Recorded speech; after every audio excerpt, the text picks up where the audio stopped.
d'accueil spécialisé à l'os. Donc moi, je suis Pauline, l'adjointe de direction. Moi, je suis Justine, l'assistante de direction.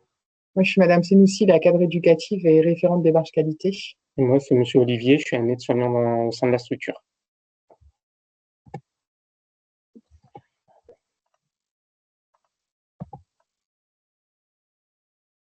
Ouais, donc les petites consignes, comme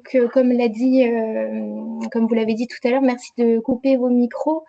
On aura un temps d'échange qui est prévu à la fin si vous avez des questions et le support vous sera envoyé par mail à la suite. Donc au niveau de la structure, comme on le disait tout à l'heure, donc on a une maison d'accueil spécialisée qui est située à Los. Elle a ouvert ses portes en 2014. On accueille des personnes en situation de handicap, donc qui sont âgées entre 18 et plus. Et nous sommes spécialisés dans la cérébrolésion, donc des lésions cérébrales qui entraînent une dépendance sévère. Au niveau de notre capacité d'accueil, donc on a 36 places d'hébergement permanent, 6 places d'hébergement temporaire et 5 places d'accueil de jour. Donc la maison d'accueil spécialisée, elle est organisée sur plusieurs unités. On a une première unité au rez-de-chaussée où on accueille 8 résidents, dont une place d'hébergement temporaire.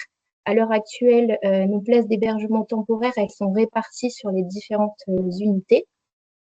Au premier étage, on a une unité qui accueille 16 résidents, dont 3 hébergements temporaires. Au deuxième étage, on a 18 chambres, dont 2 en hébergement temporaire.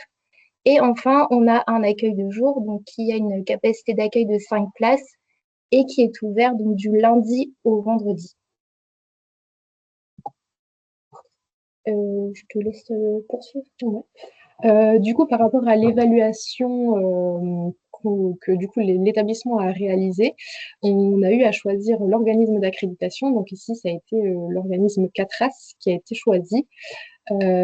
Avant cette évaluation externe, du coup, on a fait le choix, puisque maintenant ce n'est plus obligatoire, d'organiser une évaluation interne, donc qui a été réalisée par un directeur d'établissement et une infirmière coordinatrice de la fondation. Donc on a réalisé cette évaluation interne donc sur une journée et demie, qui est donc le 30 mars 2020. À la suite de ça, on a eu à peu près un mois et demi pour se mettre à niveau en fonction de ce qui était ressorti de l'évaluation interne pour se préparer à l'évaluation externe, du coup, par l'organisme d'accréditation CATRAS, qui s'est également déroulé sur une journée et demie, 15 et 16 mai 2023.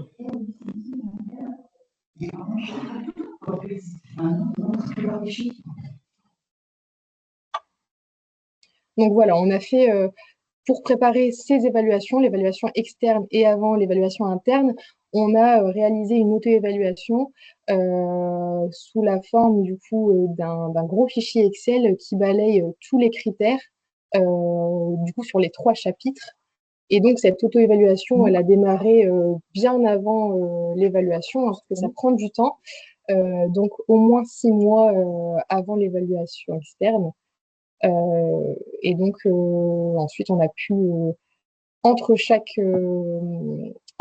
phase en fait auto-évaluation, évaluation interne, évaluation externe, on a pu réaliser un plan d'action d'amélioration de la qualité pour justement s'améliorer à chaque étape.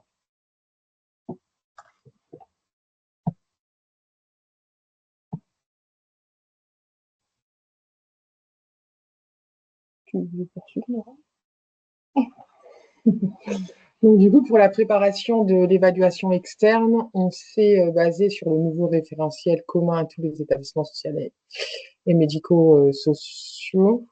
Alors, on a réalisé des groupes de travail en fonction des thématiques avec vraiment l'ensemble des professionnels de l'établissement. Donc, ça a vraiment été un travail pluridisciplinaire pour voilà, motiver, rassurer, impliquer l'équipe, les sensibiliser et aussi faire des rappels. Donc, on a travaillé sur l'auto-évaluation de l'HAS en équipe pluri, en se focalisant dans un premier temps sur vraiment les critères impératifs et ensuite, du coup, les autres critères. Suite à ça, on a mis en place des plans d'action au sein de l'établissement pour réajuster les documents et on a beaucoup formé, du coup, les équipes au référentiel. Donc, on a toutes les procédures On a fait des groupes et on a vraiment sensibilisé l'ensemble des professionnels, du coup, à toutes les thématiques. Ouais.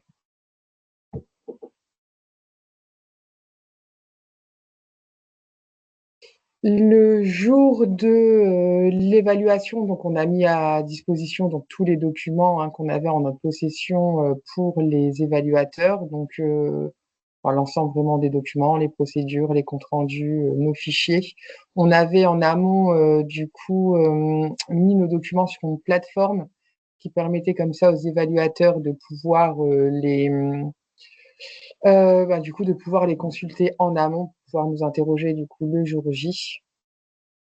Et voilà, l'organisme nous a proposé un planning et nous on s'est adapté du coup au planning en formant des groupes. Donc on a vraiment nous formé les groupes en fonction des thématiques pour pouvoir du coup répondre au mieux aussi aux demandes des évaluateurs.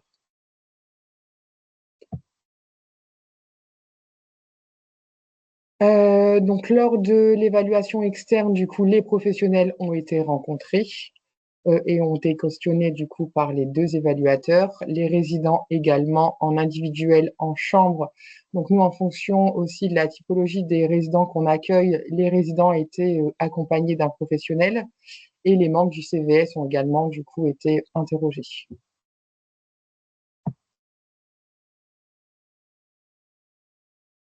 Voilà, donc fin première journée, du coup, on a eu une réunion où les évaluateurs nous ont fait un premier retour, en tout cas à chaud, de ce qu'ils ont pu observer. Et lors de la deuxième journée, on a une réunion de clôture où, du coup, il y a eu un gros retour sur les points positifs et, du coup, les axes d'amélioration de cette évaluation.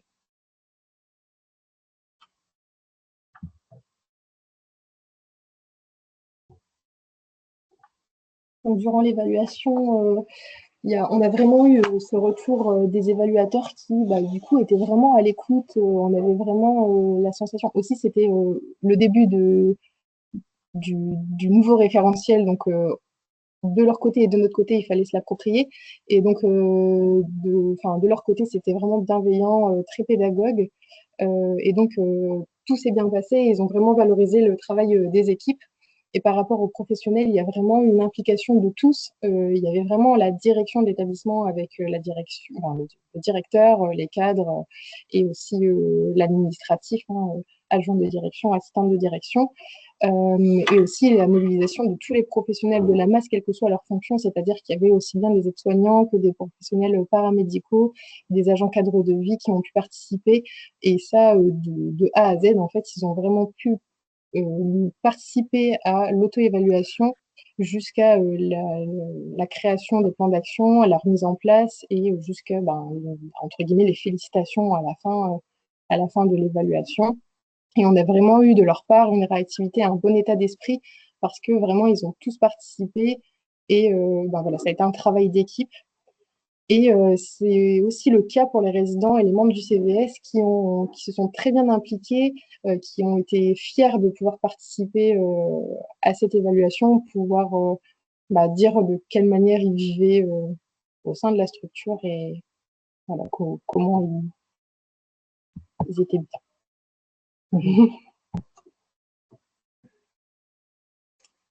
Du coup, pour les conseils et les informations liées à l'évaluation externe, nous, ce qui a vraiment contribué à notre réussite, c'est vraiment le travail en continu dans la gestion de la démarche qualité. Donc, on a beaucoup de groupes de travail, nous, au sein de l'établissement, du coup, pour vraiment maintenir une dynamique au sein de l'établissement sur la démarche qualité, sur des sujets en lien avec, du coup, les plans d'action, mais aussi en fonction des retours qu'on a du terrain, que ce soit des salariés ou également des résidents ou des familles. Donc, on a vraiment un travail en continu donc, tout au long de l'année sur des groupes de travail. On a eu aussi, on a quand même beaucoup de remises en question aussi au quotidien sur des situations, des retours d'expérience qu'on peut rencontrer au quotidien. Et puis, nos groupes de travail sont vraiment composés du coup de l'ensemble des professionnels, donc tout corps de métier confondu. On est vraiment parti aussi sur le volontariat pour la mise en place des groupes de travail, mais également sur l'évaluation externe, on avait quand même beaucoup de personnes volontaires et voilà, on n'impose pas, on n'impose pas en tout cas aujourd'hui une participation obligatoire au groupe de travail.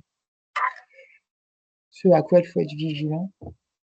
Mais justement, on se disait que On on a eu le droit de retrouver de points. Après, non, je pense que ce à quoi il faut être vigilant, c'est vraiment l'intégration des nouveaux salariés en fait dans cette démarche qualité. On a quand même un turn assez important du coup de professionnels. Et voilà, ce qui est vraiment nécessaire et aussi parfois un peu compliqué quand même à mettre en place, c'est toujours sensibiliser les professionnels à la démarche qualité, essayer de les impliquer un maximum du coup dans la dynamique en tout cas liée à la démarche qualité. C'est vraiment ce gros point de vigilance, nous en tout cas, qu'on essaye de travailler aujourd'hui. C'est vraiment l'intégration des nouveaux salariés vraiment dans ce processus, en tout cas lié à la démarche qualité. Je vois que ça, moi. Ouais, bah c'est ça, c'est la formation en continu, parce qu'après, il y a de la perte d'information ou de la transmission qui n'est plus ce qu'elle était au départ, quoi. Donc c'est ça, c'est vraiment en continu. Et faire des piqûres de rappel aussi quand même assez régulièrement, parce que voilà, même si les personnes sont là depuis un petit moment, voilà, c'est important quand même de faire des piqûres de rappel sur les temps de réunion, faire des rappels quand il y a des réunions du personnel, vraiment représenter qui sont les référents de telle thématique, quels groupes de parole du coup sont mis en place au sein d'établissements. Les groupes de travail, pardon. Après, les groupes de travail ne sont pas figés chez nous. Du coup, s'il y a une personne qui veut se rajouter sur un groupe de travail et qu'il y a qu'il y a des propositions, des plans d'action, nous, on n'est pas fermé du tout par rapport à ça. Donc voilà, nous, c'est vraiment cette intégration et vraiment l'intégration des nouveaux salariés dans ce processus et voilà, continuer toujours à former, à sensibiliser, en tout cas, les salariés qui sont là déjà depuis un petit moment. Donc on arrive à la fin de notre présentation, donc on vous laisse ce petit temps d'échange. Donc si vous avez des questions, n'hésitez pas. Est-ce que vous avez des questions? Alors, il y a le petit chat ou la petite main levée si vous souhaitez du coup poser une question. Alors, il y a une main levée, Monsieur Makita. Oui. Bonjour, vous m'entendez? Oui, très bien. Oui. Bonjour, donc je suis Damien Makita, responsable qualité de l'EPSM IDAC à Camier. Juste déjà apporter un petit rectificatif sur votre document. Vous parlez d'organisme d'accréditation. Non, le seul organisme d'accréditation du moins reconnu, c'est le COFRAC, le Comité français d'accréditation. Par contre, c'est être corrigé en organisme accrédité et habilité par la HAS. Ensuite, j'ai quelques questions. Quelle était la formation de base des évaluateurs auxquels vous avez eu affaire? C'est ma première question. Il y avait un directeur d'établissement et je me demande si c'était pas une IDEC aussi sur le deuxième. Ça, je me demande si c'était pas sur les vals internes. Alors en tout cas sur l'évaluation interne, c'est sûr qu'on avait un directeur d'établissement et une IDEC. Externe, on avait un directeur d'établissement. C'est l'évaluation qualité par l'organisme accrédité qui nous intéresse plus. On avait un directeur d'établissement, c'est sûr. Et je pense qu'on avait une IDEC. On avait une IDEC et un directeur d'établissement aussi sur l'évaluation externe. Donc l'IDEC, elle a été plus du coup sur la partie questionnement. Enfin, du coup, elle a plus questionné du coup les équipes, les résidents, les familles. Du coup, le directeur d'établissement est quand même beaucoup plus resté avec le CODIR pour tout ce qui était, voilà, les questions qui concernaient plus la partie le CODIR. Ok.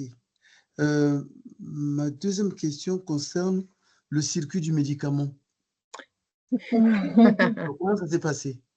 C'est souvent le point, on va dire, un peu de vigilance. Vous n'avez pas dit point de vigilance, mais comme vous en avez parlé, vous ne l'avez pas mentionné, pardon, je suppose que chez vous, ça se passe très bien. Chez nous, ça se passe bien, mais on voudrait mieux. Donc, j'aimerais savoir un peu ce qu'il en était chez vous. Nous, au niveau du circuit du médicament, du coup, en fait, au sein de la fondation, on a une personne qui est référente vraiment en tout ce qui est santé, médicaments, etc. Notre procédure, en fait, lui avait été envoyée en amont. Donc, on a vraiment beaucoup modifié cette procédure. Un circuit du médicament, je pense que jusqu'à à peine, enfin 15 jours avant l'évaluation externe, on était encore en train de s'assurer que notre procédure circuit du médicament était bonne. Donc, du coup, la personne qui s'occupe de ça à la fondation a revu la procédure. On avait fait un audit aussi, circuit du médicament, avant l'évaluation externe. Suite à cet audit, la fondation nous a donné du coup des recommandations à appliquer au sein de l'établissement et à mettre à jour du coup dans la procédure. Et donc nous, notre procédure, elle était OK pour l'évaluation externe. Donc l'IDEC, du coup, qui nous a évalué, a vu la cadre de santé par rapport au circuit du médicament. Les infirmières ont aussi du coup été suivies pendant la distribution du médicament et ont été questionnées sur cette procédure circuit du médicament.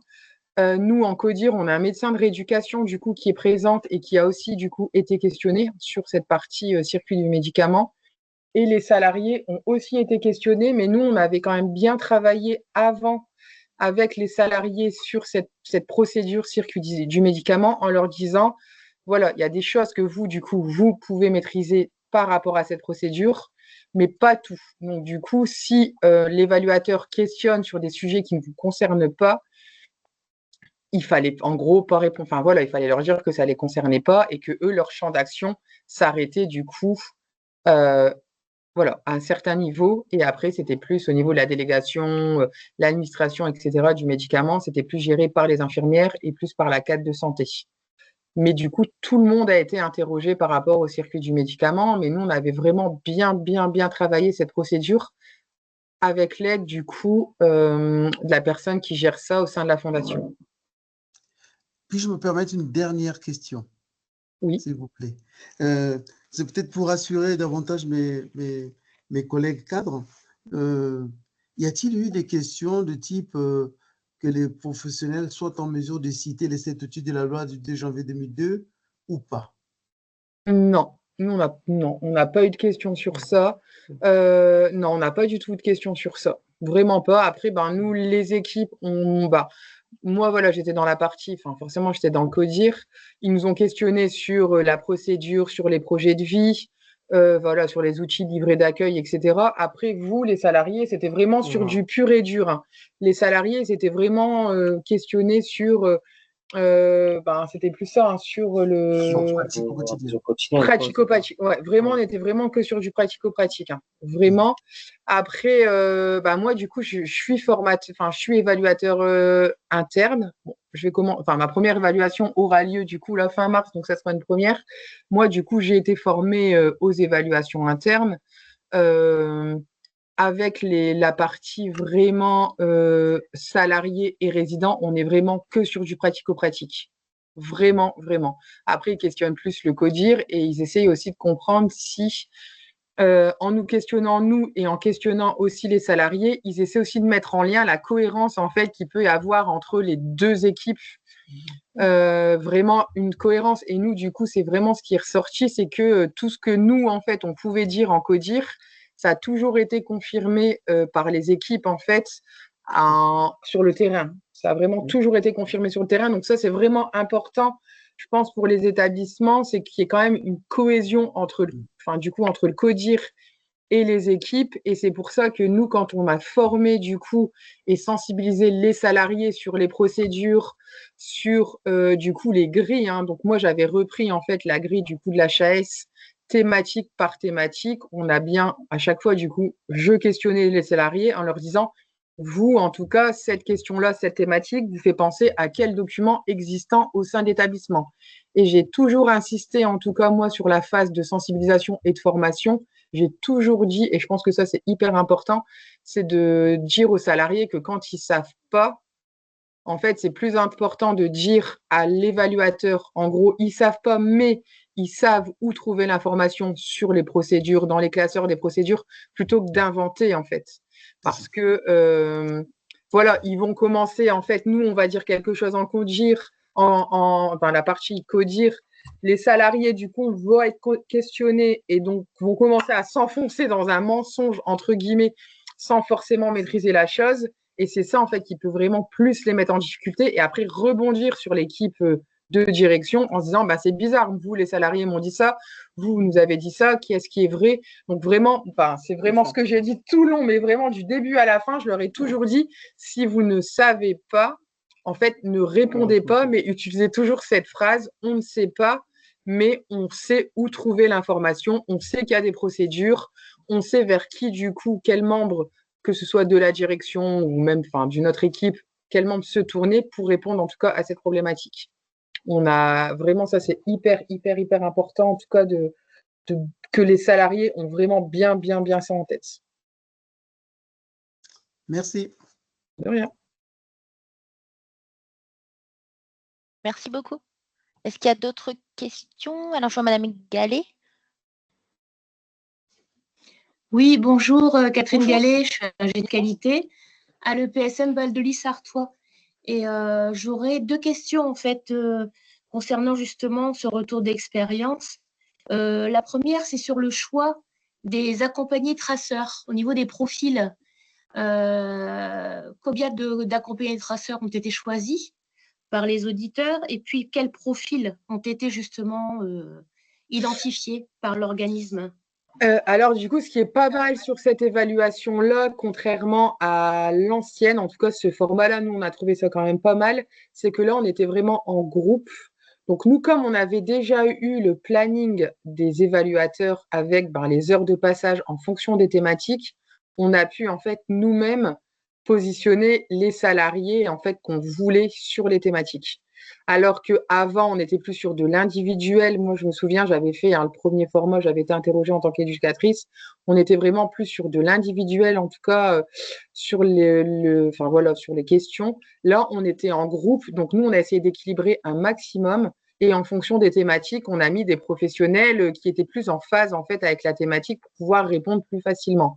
Ce qui est vraiment facile, du coup, ce qui était quand même mieux, après Cédric, tu me complètes, c'est que là, le fait d'être à beaucoup, le fait d'avoir tous les corps de métier, ça a vraiment permis du coup que ce soit un échange, chacun se complétait. Quand les personnes ils étaient un peu en difficulté, il y avait quelqu'un du coup qui pouvait prendre le relais. Donc ça, nous, on a vraiment équilibré. Quand on parlait de la bientraitance, nous, on a des référents bientraitants. Du coup, au sein de l'établissement, on avait mis du coup en priorité les référents en fonction. Comme nous, on a quand même plusieurs référents au sein de l'établissement. On a des référents bientraitance, on a des référents hygiène, on a des référents sexualité. On a quand même plusieurs référents. Donc du coup, eux, on les avait mis vraiment sur les thématiques qui correspondaient à leur corps de métier et à leur spécialité en fait. Donc, ma question elle était plus sur le profil des résidents qui ont été vus, le profil des accompagnés traceurs. En fait, les résidents, nous, on leur a donné une liste. Après, nous, du coup, comme les résidents ne sont pas tous en capacité, du coup, de communiquer, donc nous, on avait fait une liste en amont avec le docteur et la neuropsy en se disant, est-ce que tel résident, du coup, est en capacité de communiquer? Et après, on leur a transmis du coup la liste et on a pris à peu près tous les profils. Hein. Nous, on a pris un résident de l'accueil de jour et après les résidents du coup des étages, mais on a vraiment sélectionné nous les résidents. Ils nous ont demandé une sélection puisqu'avant de toute façon, il faut une autorisation en fait. Ils nous avaient fait signer une autorisation, donc on a dû demander aux résidents s'ils étaient d'accord ou pas du coup de répondre aux questions. Donc on a pris un peu tous les profils en fait, mais on était sur une liste de franchement, de tête, il n'y avait pas énormément de résidents, puisque nous, on n'a pas beaucoup non plus de résidents en capacité de pouvoir répondre, de la concentration, etc. Je pense qu'on leur a donné une liste de 5 résidents à peu près. 5-6 résidents, ouais. Ok. Les représentants du CVS, donc eux, ils étaient dans notre liste de base, en tout cas, eux, ils étaient. Et après, on a pris des résidents d'accueil de jour, d'hébergement temporaire et de chaque étage. Ok. Et la deuxième question, c'était concernant… Oui. Ouais, moi, je voulais juste compléter par rapport aux audits des dossiers, donc dossiers résidents et dossiers salariés. En fait, on a eu de la chance, je ne sais pas comment ça se passe ailleurs, mais nous ont demandé un dossier salarié CDI, un dossier salarié CDD Donc, ils ne sont pas venus dans l'armoire piocher au pif. Ils nous ont laissé le choix de leur donner celui qu'on souhaitait. Voilà, donc je ne sais pas comment ça se passe ailleurs, mais je pense que nous, on a eu. Bon, ils ont été assez cool de ce point de vue-là, en tout cas. Ok. Et la deuxième question, c'était sur les éléments de preuve. Parce qu'on a eu une expérience l'année dernière d'un organisme qui est venu visiter notre ITEP, qui est rattaché en fait à l'EPSM. Et en fait, on nous a demandé énormément d'éléments de preuve, jusqu'à des feuilles d'émargement, de compte rendu de réunion. Enfin, moi, je n'avais jamais vu ça. Donc, je sais pas, il paraît qu'il y a eu des consignes justement de la Haute Autorité de Santé par rapport à ces éléments de preuve. Vous avez vécu aussi Nous, on avait tout préparé. On avait tout préparé. Enfin, on avait toutes les feuilles d'émargement, on avait tous les comptes rendus, tout avait été déposé en amont sur leur site. On avait vraiment, non, on leur a tout donné nos documents. On a vraiment donné l'ensemble des documents.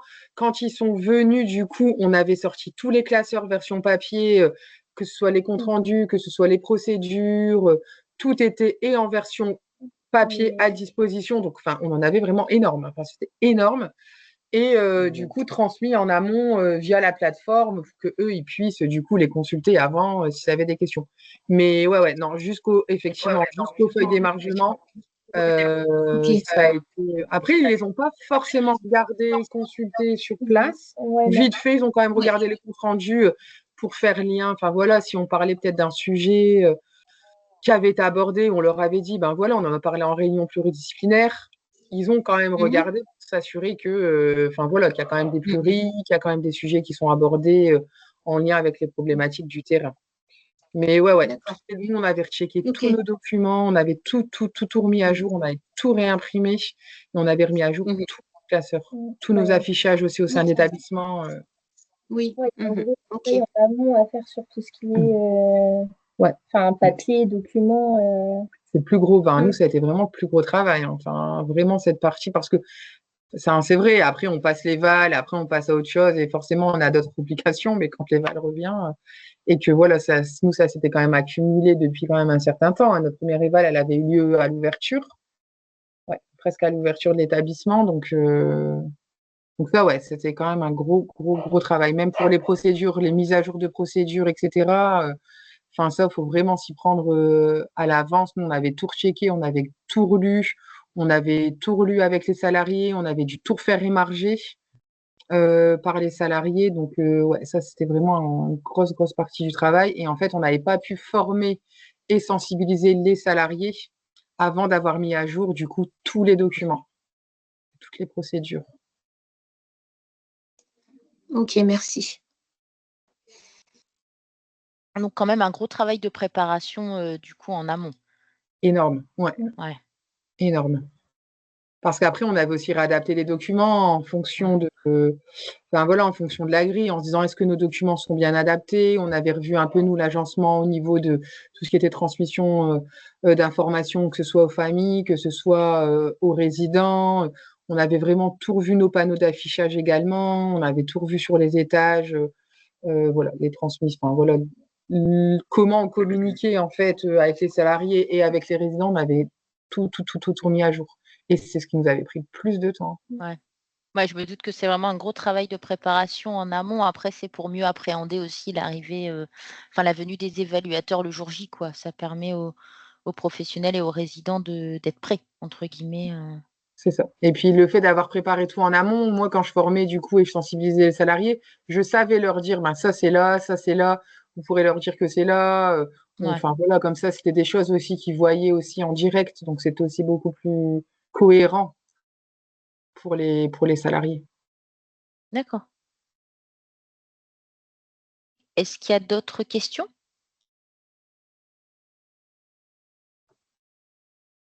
Pas d'autres questions. Alors, je vais juste prendre la main pour vous donner. Hop. Alors, un grand merci du coup à toute l'équipe pour votre présentation. Merci pour votre présence cet après-midi et pour la qualité de ce retour d'expérience. Un grand merci à vous. Du coup, le support, si vous êtes d'accord, donc l'équipe de la Fondation Partage et Vie, si vous êtes d'accord pour le partager.